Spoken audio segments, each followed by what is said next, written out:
Hello, good evening. Siya yung version or kamukha ni Bulog.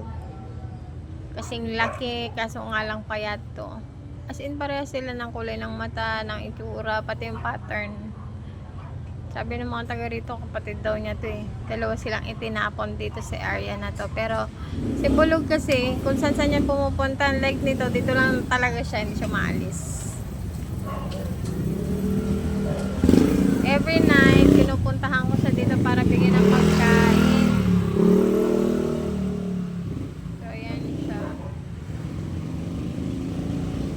Minsan pag malakas ang ulan, nagtatago to sa mga ilalim ng kotse. Tapos yung kinakain niya, minsan binibigyan siya dito ng mga hilaw na isda. Minsan nakita ko siya doon, kinakain niya yung puno ng tubig na yung plastic. Parang napanisa na yun, tapos puno pa ng tubig dahil malakas ang ulan.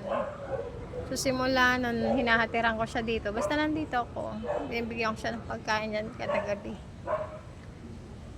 Medyo okay na yung katawan niya ngayon. Yung sipon niya hindi na rin gaanong malala.